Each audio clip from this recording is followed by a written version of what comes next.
Hi guys, Paul Michaels from Big Game Indicating Dogs and Real Dog Training again with another video from the couch here. This video is the one thing to never do with your indicating dog, with your big game indicating dog, or any indicating dog for that matter actually. And this is a huge one, and there's lots of different sides to it. It's a huge topic, we could talk about it for hours, but it's letting your dog run out after the shot, letting your dog chase wounded game, letting your dog run out to shot deer even when they're right in front of you, and a real big one for guys using versatile dogs that they're using on birds and they want to use them on deer, indicating deer, is retrieving birds and not having steadiness to shot set up and just letting your dog auto retrieve. It creates a huge amount of problems. So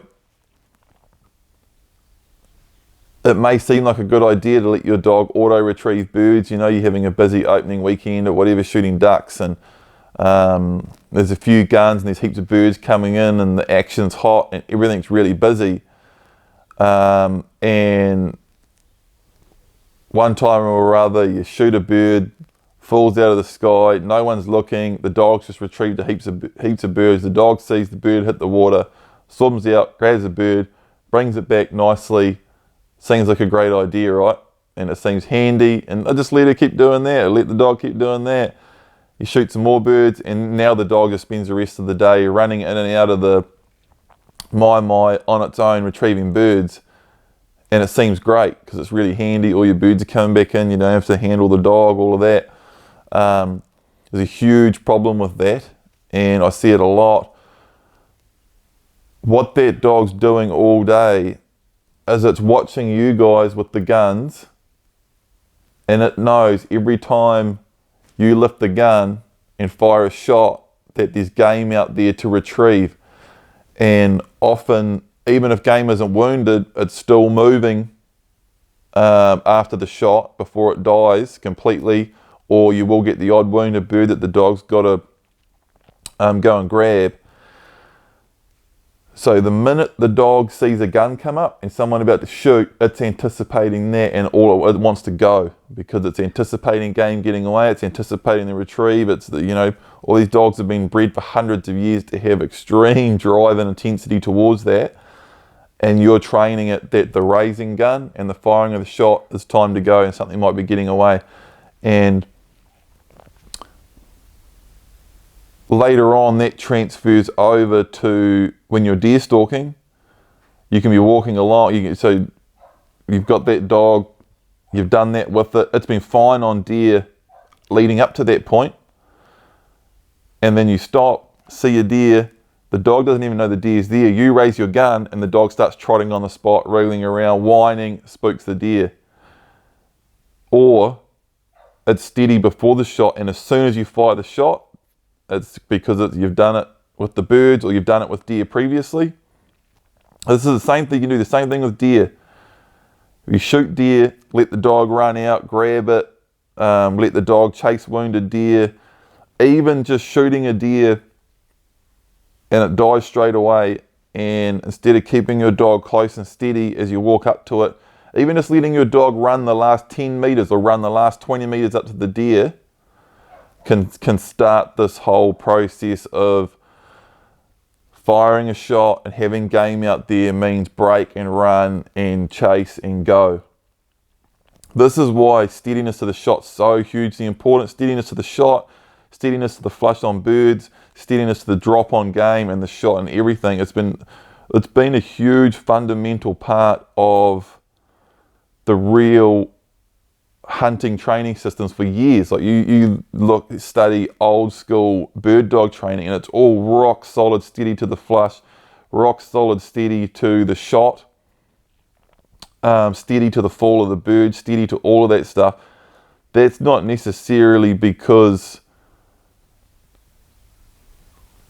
it can cause obvious problems. It's not because they've just been anal about it and they don't want their dog running out to retrieve a bird until it's told. It's because of this. It's because of what we're talking about in this video. Having a dog run out at the shot isn't the only problem that doing that can produce. It can grow and change into all these other huge problems where the dog starts whining before the shot and they're unsteady and everything just falls to bits. So going back a bit, what I was saying about if you do that on birds, or you let your dogs run in on a deer, even run that last 20 meters up to a deer, even worse, if it's a wounded deer and the dog gets out there and grabs it by the throat and drags it down and all that type of thing, or bails a wounded deer or something like that,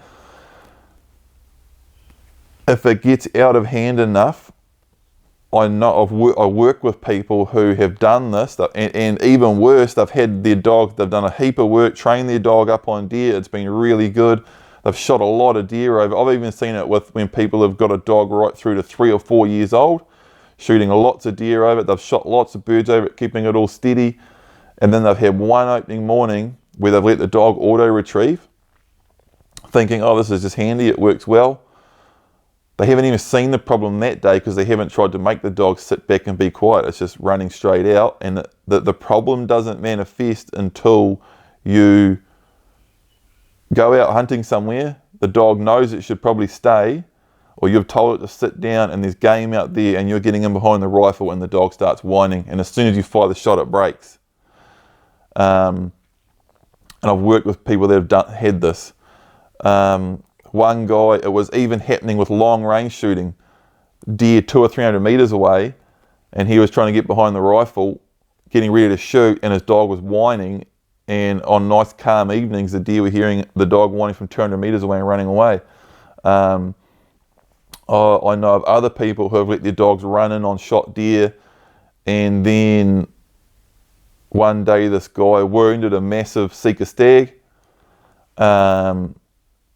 It only ran a short distance after the shot, and he heard it stop just over the brow of the hill, walked up to the brow of the hill, saw it, was just about to get a shot, his dog broke and chased it, and he chased it away. The stag gave the dog a hiding, and the dog come back half an hour later or whatever it was, tail between its legs, and the stag was gone. So that's another really important reason why steadiness is important. So it's a bit of a long video, but this is a really huge one that causes serious problems for people, so I wanted to cover it properly. So for me, it's full steadiness to the shot, steadiness to running game, breaking game, steadiness to falling birds, and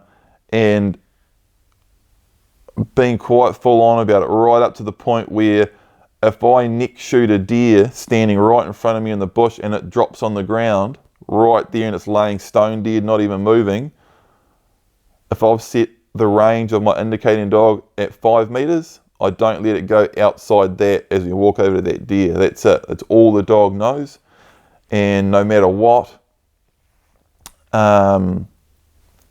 we approach it slowly.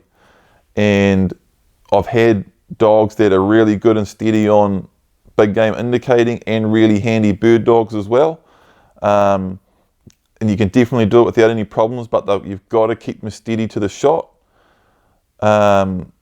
and steady to the falling bird, and steady to the falling deer and running deer and all of that, and you have no problems whatsoever. So we're going over all steadiness to the shot and in the deer dog blueprint, the way I introduced the gunfire and set up stop to the shot, and the way I handle game in the field later on. We'll be going over all of that too, but otherwise we go over in our one-on-one sessions and boot camps and training programs and all of that. Otherwise, you don't even have to get this information from me. You can go, you read old school training books, bird dog training, they go over all this stuff. It's nothing new, but it's something that has kind of been forgotten a little bit over the years, and most guys out there now, just grabbing a dog and going hunting with it, just let it auto retrieve, let it run out to deer and all of that sort of stuff, and it can create a lot of problems that's not necessary.